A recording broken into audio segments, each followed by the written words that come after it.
अस्सलाम वालेकुम, क्या हाल है? खैरियत से हैं? आज 26 दिसंबर 2025 है, तो इसको बॉक्सिंग डे नॉर्मली कहते हैं क्योंकि कल क्रिसमस डे था और 25 दिसंबर को कायद आज़म की बर्थडे भी होती है। तो पाकिस्तान के अंदर कायद आज़म की बर्थडे सेलिब्रेट की गई, तो वहाँ पे भी हॉलीडे था। तो नॉर्मली यहाँ यूएसए के अंदर ये जो टाइम चलता है इसको हॉलीडे सीजन कहते हैं, क्योंकि नॉर्मली क्रिसमस ईव के ऊपर भी छुट्टी होती है और क्रिसमस डे के ऊपर भी छुट्टी होती है और उसके फिर एक हफ्ते के अंदर अंदर ही न्यू ईयर आ जाता है, तो न्यू ईयर की छुट्टी भी होती है। और उससे पहले जो लास्ट फ्राइडे होता है नवंबर का, और उससे पहले थर्सडे होता है, तो थर्सडे फ्राइडे मिला के थैंक्सगिविंग की और ब्लैक फ्राइडे की भी छुट्टी हो जाती है। तो ये पूरा सीजन यहाँ पे हॉलीडे सीजन कहलाता है। अच्छा, आज 26 दिसंबर 2025 जुम्मे का दिन है। इस वक्त मैं जुम्मे की नमाज पढ़ने के लिए इस्लामिक सेंटर जा रहा हूँ। कल छुट्टी थी, तो हो सकता है बहुत सारे लोगों ने आज भी जो है वो छुट्टी की और इसको एक एज अ लॉन्ग वीकेंड के तौर पे मनाया, क्योंकि नॉर्मली ये ट्रेंड यहाँ पे होता है कि अगर वीकेंड के आसपास छुट्टी आ जाए तो बहुत सारी कंपनीज जो है वो छुट्टी दे भी सकती हैं और लोग कुछ छुट्टी ले भी सकते हैं, कि जैसे मैंने बताया कि हॉलीडे सीजन चल रहा है तो लॉन्ग वीकेंड भी बहुत सारे लोगों का होगा। तो अगर उस चीज को सामने रखें तो मस्जिद के अंदर हो सकता है कि काफी ज्यादा रश हो।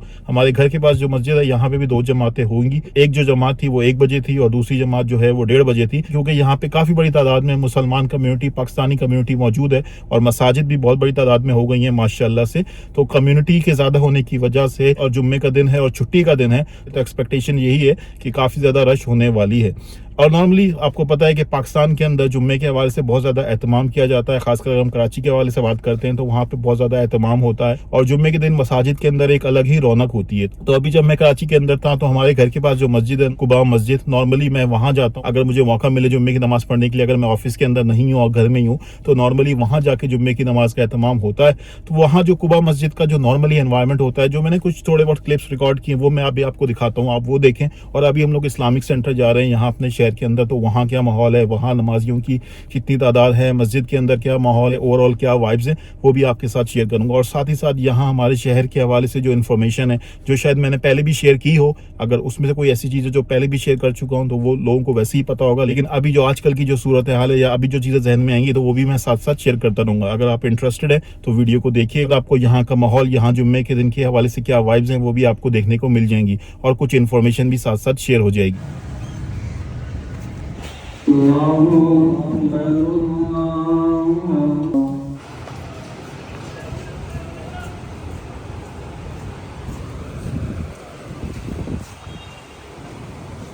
अच्छा, वैसे यूजुअली जो लोग यूरोप के अंदर रहते हैं या अमेरिका के अंदर रहते हैं तो नॉर्मली लोग इसको परदेश कह रहे होते हैं, क्योंकि देसी फैमिलीज होती हैं वो अपने मुल्क से काफ़ी ज़्यादा दूर होती हैं, अपने मुल्क से, अपने कल्चर से काफ़ी ज़्यादा दूर होती हैं, तो वो इसको नॉर्मली परदेश के तौर पर रेफर करते हैं। लेकिन अगर कहीं पर बहुत बड़ी तादाद में मुसलमान कम्यूनिटी या खासकर हमारी जो अपनी देसी कम्यूनिटी है, पाकिस्तानी कम्यूनिटी मौजूद है, तो फिर उस तरीके का जो परदेश का एहसास है वो नहीं होता। तो उसी तरह की फीलिंग हमारे शहर के अंदर भी, जब मैं बाहर निकलता हूँ, ग्रोसरी करने के लिए जाता हूँ, वॉलमार्ट जा रहा हूँ या किसी स्टोर जा रहा हूँ, तो आसपास हमें अपने पाकिस्तान कम्युनिटी के लोग नजर आ जाते हैं। और इसी तरह से हमारे पास यहाँ पे पाकिस्तानी स्टोर्स काफ़ी तादाद में मौजूद है। अगर हमें कोई भी चीज़ परचेज करनी हो जो कि पाकिस्तान की प्रोडक्ट्स हैं, जिसमें मसाला जात हैं, अगर कोई और प्रोडक्ट्स हैं जो टिपिकल पाकिस्तान की स्नैक्स है, अगर हमने वो परचेज करने हैं या कोई और ग्रोसरी आइटम्स हैं जो रोज़मर्रा के इस्तेमाल में चीज़ें आती हैं, अगर हमने वो परचेज करनी है तो हमें पाकिस्तानी स्टोर से यूजुअली वो चीज़ें मिल जाती हैं। अगर मैं आपको बताऊँ तो यहाँ पे जो है वो अब 4 बड़े पाकिस्तानी स्टोर हो गए हैं। और इसके अलावा अगर मसाजिद के हवाले से बात करूँ तो हमारे शहर के अंदर अब माशाल्लाह से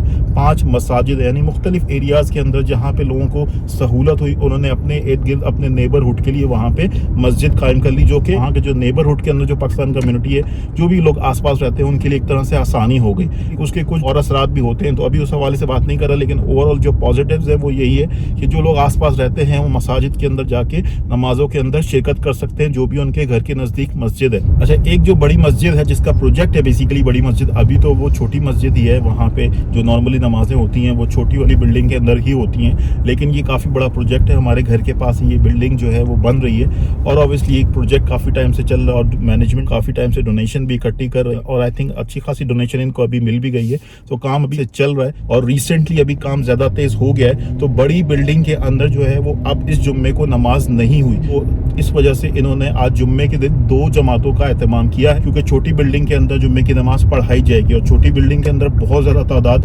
नमाजियों की नहीं आती। मैं अभी वहाँ नहीं जा रहा, मैं इस्लामिक सेंटर जा रहा हूँ, जो कि एक बड़ी जगह है जहाँ पे नॉर्मली 1:30 बजे जमात होती है। इस वक्त तकरीबन 1:15 हो रहे हैं। होपफुली इंशाल्लाह जो है वो आराम से पहुंच जाऊंगा। उससे पहले जो खुतबा होता है, बयान होता है, वो भी सुन लेंगे और जो सुन्नतों की अदायगी वो भी इंशाल्लाह हो जाएगी। बाकी मसाजिद हैं, जो बाकी इस्लामिक सेंटर हैं आसपास, वहाँ पे जुम्मे की नमाजें हो रही हैं और वहाँ भी बड़ी तादाद में नमाजी शिरकत करते हैं। तो ये सारा सिलसिला है। इसी तरह से अगर मैं पाकिस्तानी स्टोर्स के हवाले से बताऊं तो एक ही एरिया के अंदर जो है वो 4 बड़े पाकिस्तानी स्टोर्स मिल जाएंगे आसपास में भी 5-10 मिनट की ड्राइव के ऊपर, और 2 स्टोर्स तो बिल्कुल आमने सामने। जैसे एक अभी मैं जा रहा हूँ मेन स्ट्रीट के ऊपर, वो सामने है देसी ग्रोसरी, जहाँ से मैं ज्यादातर ग्रोसरी परचेज करता हूँ। उसके बिल्कुल सामने रोड के दूसरी तरफ यूनिवर्सल हलाल मीट है, जो कि सबसे पुराना पाकिस्तानी स्टोर है। तो ये 2 जो स्टोर्स हैं ये काफी ज्यादा चलते हैं यहाँ हमारे शहर के अंदर। इसके अलावा एक नया स्टोर भी खुला है जो हमारे घर से नजदीक है, तकरीबन मेरे ख्याल से 4 या 5 मिनट की ड्राइव है।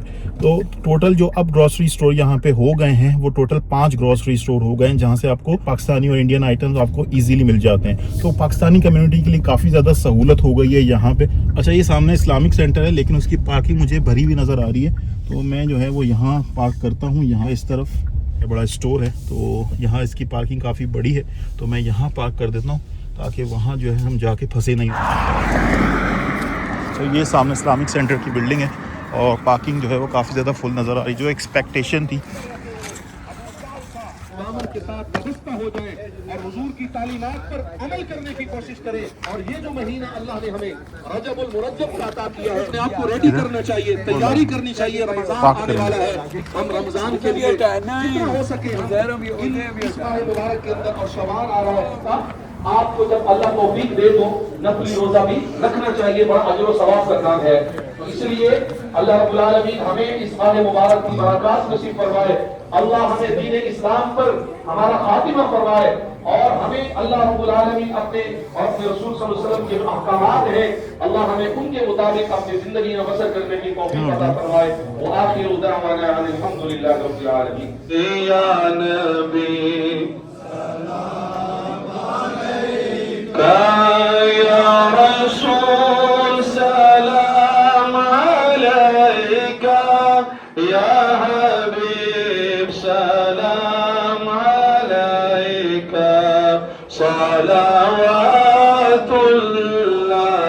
अलैका, रहमतों के ताज वाले, दो जहां के राज वाले, अर्श की मेराज वाले।